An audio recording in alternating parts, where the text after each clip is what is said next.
mohon izin tadi Pak Komisioner ada di sebelah kanan, saya di sebelah kiri. Biar imbang, karena beliau cukup berat tadi di sana, sehingga saya mengimbangi. Meskipun saya agak kecil tapi iya lumayan lah untuk mengimbangi beliau gitu ya. Alhamdulillahirabbil alamin. Asyhadu an la ilaha illallah wahdahu la syarika lah wa asyhadu anna sayyidina Muhammadan abduhu wa rasuluh. Allahumma shalli wa sallim ala sayyidina Muhammadin wa ala alihi wa sahbihi ajma'in. Qala rabbi shrah li sadri wa yassir li amri wahlul 'uqdatam min lisani yafqahu qawli. Amma ba'd. Yang saya hormati segenap pimpinan Yayasan Khadijah, Bapak Kepala Sekolah SMA Khadijah, Bapak Muhammad Ghafar MPDI, Bapak Komisioner KPU, Bapak Subaidi, Bapak Ibu Guru SMA Khadijah, Bapak Ibu dari KPU Kota Surabaya, Bapak Ibu pengurus ISNU Kota Surabaya, dan yang terpenting adalah pesertanya yang cakep-cakep dan cantik-cantik. Beri aplaus untuk Anda semuanya.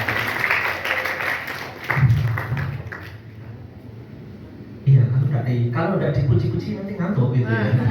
Betul kan ya? Ya. Halo cantik. Halo. Saya balik kalau yang kanan. Halo cakep. Halo. Mana suaranya kok lemes gitu? Siswa SMA Khadijah. Lu nggak kompak, nggak tahu berarti ini ya. Maksudnya apa ini ya? Saya juga nggak tahu enggak. Saya ulangi lagi ya. Kompak ya biasanya pakai apa ya? Siswa SMA Khadijah. Nggak apa-apa, gaya nggak apa-apa. Yang penting jangan mati gaya itu. Baik, puji syukur alhamdulillahirabbil alamin, pada kesempatan siang hari ini kita bisa bertatap muka bersama bersilaturahim dalam rangka pendidikan politik. Karena apapun itu cara, mungkin ada oknum yang menggunakan politik dengan cara-cara yang kurang baik, tetapi pendidikan politik adalah mulia. Karena dengan pendidikan politik yang benar, maka nanti akan dihasilkan para tokoh-tokoh, para pemimpin yang benar-benar berbuat untuk hal yang terbaik buat anak bangsa semuanya. Kedua kalinya salat serta salam tercurahkan kepada baginda Rasulullah Muhammad sallallahu alaihi wasallam. Allahumma sholli ala Muhammad. Mantap. Masih nadiin Mbak ternyata Mbak. Bapak Ibu, adik-adik semuanya yang cakep-cakep, cantik-cantik, yang dimuliakan oleh Allah Subhanahu wa taala. Yang pertama saya ucapkan terima kasih atas kehadiran panjenengan semuanya. Pada siang hari ini infonya kalau nggak salah termasuk anak saya juga ini kan minggu-minggu ujian ya, betul ya? Nggak apa-apa. Nanti masuk UNESA nggak pakai nilai itu. Jadi nanti kalau tes kebetulan nanti yang wawancara saya misalkan tolong diingatkan ya Pak, saya dulu kemarin ikut sosialisasi gitu ya. Oh ya wes gitu ya. Nanti mungkin yang ngetes mungkin waktu masuk UNESA saya atau mungkin Pak Kecil misalkan begitu dijamin Pak saya kemarin ikut sosialisasi gitu ya. Oh, oke. Saya NU. Nggak usah Pak, koplo NU nggak apa-apa, tapi jamil gitu ya. Ikut ini Pak acara ini gitu ya. Nanti gitu ya. Oke, adik-adik yang saya banggakan, kegiatan sosialisasi ini merupakan kegiatan kolaborasi antara KPU Surabaya dengan ISNU Kota Surabaya, yang tujuan mulianya adalah untuk memberikan pendidikan politik yang mendidik untuk adik-adik semuanya. Saya yakin hampir semuanya sudah pasti punya tiket untuk mencoblos. Mungkin 1, 2, 3 yang nanti diusahakan gitu ya, pada saat hari yang usianya sudah masuk untuk bisa memiliki hak suara penuh, bukan lagi hanya memantau dari televisi dan memantau di TPS, tapi benar-benar bisa mencoblos gitu ya.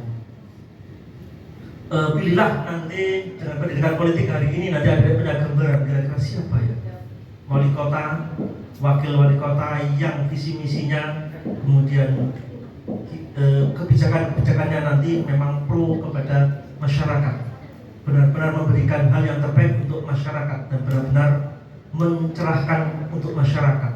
Oh ya, betul ya. Amplopnya urusan beli gitu ya. Yang penting adalah visi misi dulu. Amplop terima semuanya, enggak apa-apa. Ada 5 calon, terima semuanya, coblos urusan saya gitu ya. Ganteng, jangan dulu gitu ya. Visi misinya apa, kemudian itu nanti yang ditentukan. Apakah dia nanti benar-benar hanya menjual nama atau hanya sekedar senyum-senyum saja atau hanya apa, tapi tidak punya kompetensi untuk memimpin minimal di level kota Surabaya, maka pilihlah sesuai dengan hati nurani, kira-kira begitu. Nanti saya ucapkan terima kasih pada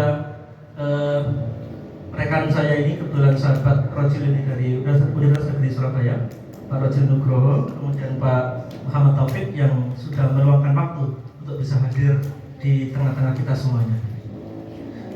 Selamat datang bergabung Bapak Kepala Sekolah, monggo Bapak, datang lagi. Monggo Pak, datang lagi Pak. Monggo Pak. Sambutan saya hentikan dulu ya Pak.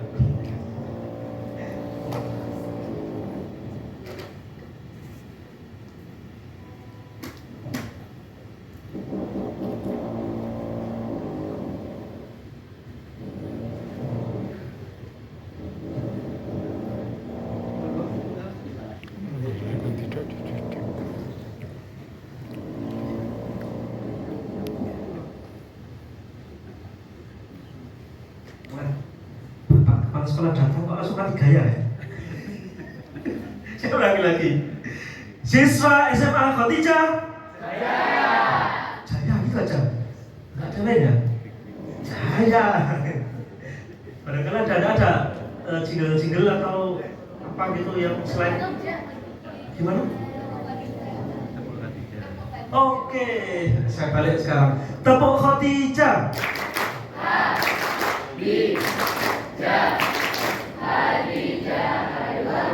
Masya Allah, luar biasa. Mantap. Kalau tadi kan cuma Jaya gitu aja. Berkata ada Tepuk Khotijah. Baik, matur Bapak Kepala Sekolah atas kesediaan panjenengan memberikan waktu, kemudian memberikan izin untuk kegiatan sosialisasi pada adik-adik semuanya. Ada beberapa mahasiswa juga yang ada di sini. Ini merupakan kalau tanpa izin dari panjenengan mungkin siang ini tidak jadi di sini Pak acaranya Pak. Kalau tidak di Khotijah itu kok rasanya kurang berkah. Bintangnya belum jangkap, belum 9 sehingga masih kurang. Matan dia Bapak Ibu ya.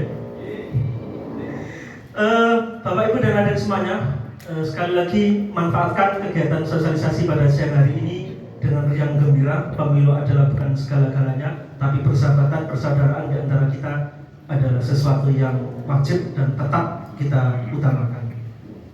Dari saya, jika ada kekurangan dalam kegiatan di siang hari ini, kurang lebihnya mohon maaf. Wallahul muwaffiq ila aqwamit thoriq. Assalamualaikum warahmatullahi wabarakatuh. Kalau kalian itu mulai kecil sudah pegang handphone gitu ya. Kalau saya pegang handphone itu SMA atau kuliah gitu. Tapi kalau sekarang kalian kita itu sudah pegang handphone ya, pegang orang tuanya ya. Belajar bola, bukan tidak belajar dari ibunya, tapi belajar dari handphone gitu.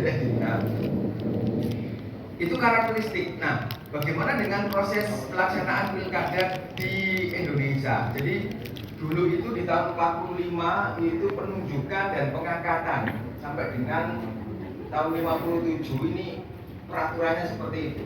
Kemudian ada penetapan presiden 59, kemudian penetapan presiden 5 tahun 60, UU 656 dan UU 18 ini penunjukan. Nah, dulu penunjukan dan pengangkatan ini penunjukan. Mulai 74 perwakilan melalui DPRD. Jadi dulu itu yang menentukan jadi kepala daerah baik provinsi maupun di kota itu ya DPRD, dipilihkan demokrasi perwakilan. Ini masuk di pelajaran warga negara enggak? Ya.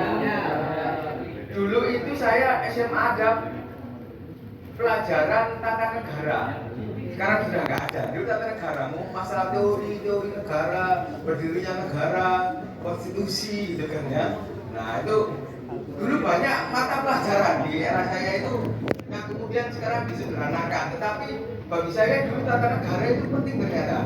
Itu wawasan yang mungkin saat sekolah itu ini opo sih ini ya gitu ya, ini materi opo. Tetapi ketika saya tumbuh dewasa, oh ternyata ada pentingnya ya kita itu paham dengan negara. Kita enggak apa ya, kita care dengan negara, bukan kita tidak peduli. Ya. Kemudian ada 2004 ini UU Pemda diusung parpol, kemudian UU 12, 28 UU perubahan kedua ya tentang Pemda. Kemudian ini diusung parpol, dulu itu yang bisa mengajukan itu diusung parpol. Kalau di tahun 2008 ada putusan Mahkamah Konstitusi gitu ya tentang calon perseorangan. Jadi kalau di pilkada itu ada yang calon dari partai, ada juga calon perseorangan yang dia mengajukan diri, syaratnya mengumpulkan KTP dan berbagai macam syarat administrasi yang lainnya, bisa begitu ya. Maka dari itu ada perseorangan.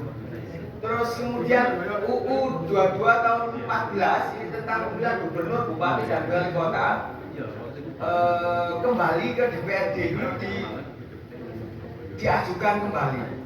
Pengennya ke DPRD ditolak banyak kalangan. Ada UU 115 ini penetapan perpu ya, perpu pengganti UU 22 2014 tentang pelaksanaan pilkada pemilihan langsung. Ini prosesnya ya, sejarahnya seperti ini. Kenapa sekarang kalian bisa memilih wali kota maupun memilih gubernur gitu ya.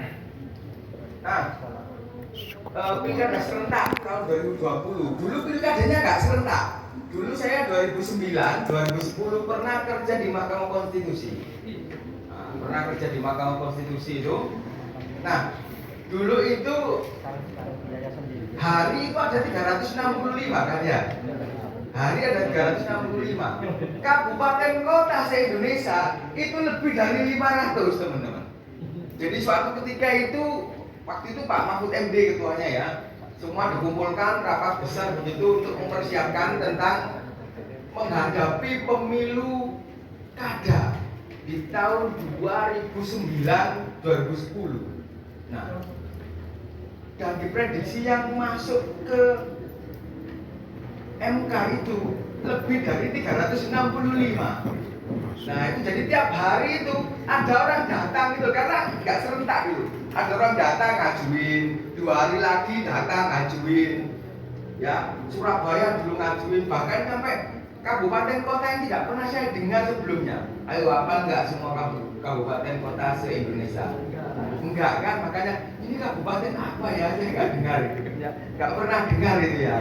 Di pelajaran geografi nggak pernah dengar ya. Mungkin saya tahunya cuma di Jawa saja, tapi kota-kota yang ada di pelosok Papua, di pelosok Sumatera itu ternyata banyak sekali. Nah itu. Nah kemudian kenapa serentak?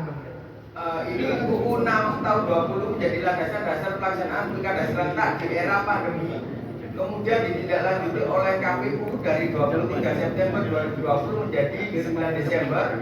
Nah ini di 270 daerah, 9 provinsi, 24 kabupaten dan 37 kota. Ini yang serentak ya, ini belum semuanya gitu ya, lebih banyak lagi gitu ya. Nah kenapa pilkada dilakukan serentak? Ini karena biayanya tinggi, baik biaya secara materi, uang, dan juga biaya sosial. Biaya sosial itu macam-macam ya, capek psikologis, terus potensi konflik di masyarakat dan lain sebagainya. Kemudian lebih efisien dan menghemat biaya yang besar. Kalau hanya untuk pilkada saja, kalau tidak serentak itu anggaran berapa yang terbuang? Mending digunakan untuk membangun mungkin infrastruktur, membangun dunia pendidikan, daripada sekedar untuk ini. Nah dimulai tahun 2020 dan kemudian dilanjutkan tahun 2024 secara bersamaan se-Indonesia. Nah itu kemudian kan ramai juga kan, ini COVID kok pemilu gitu kan ya. Karena kenapa? Saat itu juga kepala daerah sudah PLT ya. Nah, kalau kemudian tidak disegerakan, maka tidak bisa melakukan pembangunan. Karena kalau PLT ya, PLT atau PJS itu kan ya, yang apa? Sementara menggantikan sebelum ada pemilihan. Seperti sekarang misalnya ya, Bukovifa sebagai gubernur. Ini kan kemarin sudah habis masanya, sekarang pejabat pelaksana sementaranya itu Pak Adi Karyono. Nah, gitu ya, seperti itu. Nah, ini yang menjadi poin penting. Nah, kalau bukan gubernur ataupun wali kota bupati yang dia jabat, maka tidak bisa mengeluarkan anggaran, tidak boleh membuat kebijakan yang strategis. Nah, kalau kemudian saat pandemi terus, maka pembangunan akan tidak berjalan karena tidak bisa membuat keputusan yang strategis, gitu ya, terkait dengan pembangunan dan sebagainya. Makanya pemilu kada serentak harus dilakukan tahun 2020 dan ya alhamdulillah waktu itu sudah new normal dan kemudian bisa dilaksanakan begitu. Nah, dulu di Pilkada Jawa Timur, ini sebelum ke Pilkada Surabaya, dulu di Pilkada Jawa Timur itu pertama kali dilakukan tahun 2008. Itu ada 5 pasangan. Ada Pak Dekarwo Gus Ipul, kemudian ada Ahmadi, kemudian ada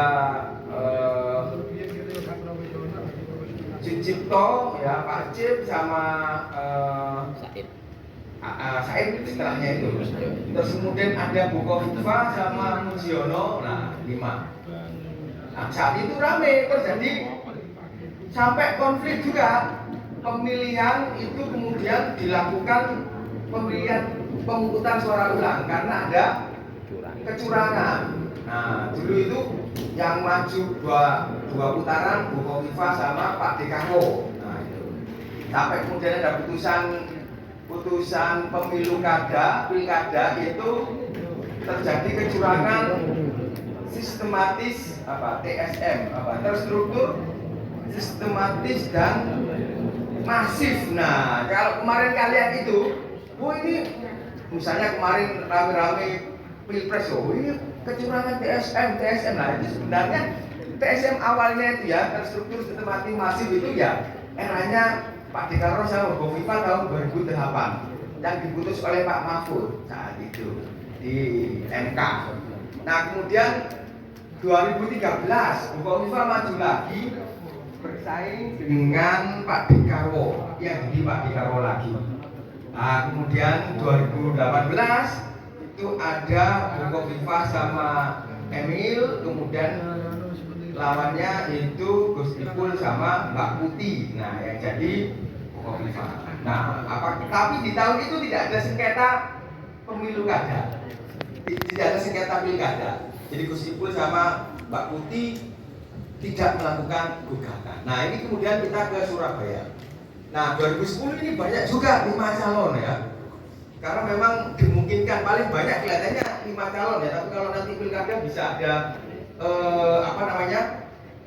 calon perseorangan. Nah, ini ada 5 calon ya. Bu Risma sama Bambang Deha.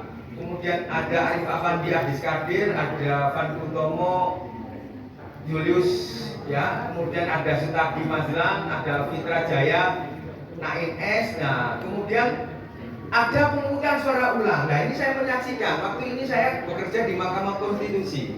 Jadi saya ketemu teman-teman di Surabaya itu yang gugatan di sana. Nah, kemudian terjadi pemungutan suara ulang, Kerembangan, Semampir, Bulak, Sukolilo dan Rungkut. Ternyata yang terpilih pada akhirnya Bu Risma. Nah, 2015 ini ada Risma sama Wisnu Sakti Buwana dan Rasio dan Ninglusi yang menang Wisnu sama Bu Risma. Saat ini kelihatannya juga tidak ada gugatan. Nah, kemudian Pilkada Surabaya diikuti 2 pasangan Eri Armuji sama Mahfud Arifin Mujaman. Nah, ini kemudian juga ada sengketa. Nah, ada sengketa tetapi Mahkamah Konstitusi memutuskan yang tetap menang adalah Eri Armuji. Nah, loh kenapa kok bisa ada sengketa? Ayo, kenapa ada sengketa? Enggak terima, kan ya. Yo, nah itu secara konstitusional, konstitusional itu sesuai dengan peraturan perundang-undangan dan undang-undang dasar kita. Nah, secara konstitusional begitu. Kita kan punya undang-undang dasar, punya undang-undang. Nah, sampai kemudian ada peraturan desa. Nah, dalam hal ini, ya, mengajukan gugatan itu boleh-boleh saja. Ya nanti dibuktikan di pengadilan yang mengadili Mahkamah Konstitusi apakah terbukti atau tidak. Kalau terbukti biasanya ada kecurangan, maka kalau nggak pemungutan suara ulang atau penghitungan suara ulang. Nah seperti itu. Nah di sini kemudian jadilah Eni Cahyadi sama Armuji. Nah itu sekilas tentang bagaimana sejarahnya ya. Jadi ya konflik pemilu kada itu biasa. Yang penting harus dilakukan secara konstitusional. Ya kalau misalnya ada peradilan ya kita gugatan itu ke lembaga peradilan. Jangan kemudian terus rame-rame demo terus mengepung Pak Bairi ya, nggak boleh gitu kan ya. Ya, masa kemudian terus ngepung KPU, bahkan KPU nggak boleh, itu tidak konstitusional lah, tidak boleh. Harusnya diselesaikan di pengadilan, kan begitu ya. Nah, nggak boleh terus sama kayak kalian bal-balan ya diselesaikan dengan baik, ada wasit ya, ojo tawuran. Nah, hasilnya curang gitu kan, gawe fun gitu. Nah, ini kayak Indonesia ini kan gitu ya. Nah, seperti itu. Nah, partisipasi politik ya, teman-teman ini kan nanti calon pemilih. Partisipasi politik sebagai kegiatan seseorang atau kelompok orang untuk ikut serta aktif dalam kehidupan politik, misalnya dalam pemilihan pemimpin bangsa. Ini menurut Miriam Budiarjo mempengaruhi kebijaksanaan negara dan berbagai kegiatan yang lainnya. Jadi kalian harus turut berperan aktif. Partisipasi politik adalah kegiatan warga, ya, private citizen yang bertindak sebagai pribadi-pribadi yang bertujuan mempengaruhi keputusan pemerintah. Partisipasi ini dapat bersifat individual atau kolektif, terorganisir atau spontan, secara damai atau dengan kekerasan, legal atau ilegal. Ini menurut Samuel Huntington. Tetapi yang kita inginkan itu semangatnya legal, jangan ilegal, ya. Dengan damai, jangan dengan kekerasan. Kan enak ya, diselesaikan ambil ngopi gitu kan ya. Ambil ngopi sih lah gitu kan ya. Namanya pertolongan dulu ya. Pertolongan dulu ya. Tapi ojo bolos nang ngono ya. Ini Pak Bapak dulu. Nah, ini partisipasi. Nah, pentingnya partisipasi ini apa? Menunjukkan semakin kuatnya tatanan demokrasi. Nah, kalau kalian terlibat aktif itu demokrasi juga semakin baik. Proses kalian menentukan kebijakan negara itu juga berjalan dengan baik. Kalau kalian berpartisipasi itu menentukan pemimpin dan proses demokrasi. Kalian kan pasti pengen ya melihat pemimpin yang terbaik gitu ya. Jangan kemudian yang terburuk gitu ya. Tapi kadang ada guyonan. Kita ini memilih yang terbaik dari yang terburuk, oh jangan ya gitu ya. Jadi kita harus memilih lebih baik gitu ya. Nah, jangan sampai ya. Jadi ada melakukan pemilihan itu juga berpengaruh terhadap bagaimana kita nanti kualitas pemimpin kita. Kalau kualitas pemimpin kita nggak baik gimana? Loh iya bener. Semisal dulu kan pendidikan di Jawa Timur kan belum gratis, terus kemudian sekarang gratis yang di negeri dan lain sebagainya. Itu kalian juga berproses, masyarakat dalam proses pemilihan kepala daerah. Nah ini bertanggung jawab dalam proses demokrasi memilih dan mengontrol, mengkritisi. Kalian boleh mengontrol nanti, mengkritisi. Kalau ada pemerintah yang kemudian kebijakan tidak baik begitu, kalian boleh kritisi, nggak apa-apa. Ya, kalian nyinyiri gitu ya. Nah, ini kalian nyinyiri. Kenapa? Nah, kalau ditangkap, ya kita mengkritisi dengan cara yang baik gitu ya. Dan nggak boleh takut, hak kita itu dilindungi oleh Undang-Undang Dasar pasal 27 ya, atau 27, berpendapat dan berserikat gitu kan ya, dijamin oleh negara, oleh undang-undang begitu. Nah, kalau kemudian kita berpartisipasi, jika kita tidak menggunakan hak pilih, golput, kesempatan memilih pemimpin justru akan digunakan oleh orang lain. Kita nggak melok-melok gitu kan ya. Gitu ya. Kalau ini ibaratnya ini nenek kalian itu seneng misalnya, wah ibaratnya pacaran itu, ya ungkapkan. Jangan sampai tidak diungkapkan tapi terus kedahuluan sama yang lainnya. Waduh, gitu kan. Nah, gitu kan. Nek ditolak ya gak apa-apa jenenge gak seneng. Iya kan. Kayak kekurangan wedok ae kan. Lho wedoke lho akeh kan gitu ya. Nah, seperti itu ya, ungkapkan dengan memilih gitu kan, daripada dipilih oleh orang lain. Terus kemudian faktor yang mempengaruhi, nah tingkat kesadaran berdemokrasi masyarakat yang baik. Kalau partisipasi itu tinggi, maka kesadaran berdemokrasi juga akan naik. Nah ini kalian sadar, ada pemilu kada. Nanti kalian itu datang ke rumah seperti kata Pak Bairi tadi ya, disampaikan nak gone bapak ibu, hari atau pemilu kada atau pilkada, pilwali, wah, pilihan gubernur, kok tapi sopo caloni? Calon sing kata sik siji belum ono sing liyane ya gitu kan. Nah nanti prosesnya kan akan terus berjalan. Kedewasaan berpolitik. Oke, kedewasaan berpolitik bernegara dari rakyat yang baik lah. Semakin dewasa, jadi pemilih itu dilakukan secara demokratis. Percaya kepada pemerintah, penyelenggara pemilu, peserta pemilu, parpol dan pasangan calon. Nah, misalnya kalau pemerintahnya bagus, KPU-nya bagus, pesertanya bagus, parpolnya bagus, pasangan calonnya bagus, itu kan kita juga senang ya. Ibarat kalau nonton sepak bola ini tim-tim hebat yang main kan semangat kita ya. Iya kan, bukan tim-tim yang kalahan seperti di Kota Surabaya. Kan males gitu kan. Terus kadung-kadung kono nanggone BT mau bisa apa bisa naik. Ya enggak, memang faktualnya tahu itu kan, cuma kita aja yang deny gitu ya. Yang begitu. Kadang itu.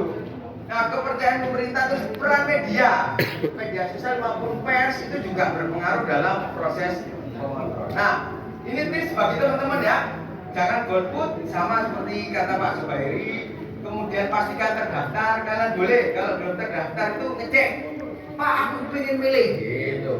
Kalau di Amerika itu orang mendaftar, mau milih itu mendaftar. Nah kalau sekarang kita kan didaftar.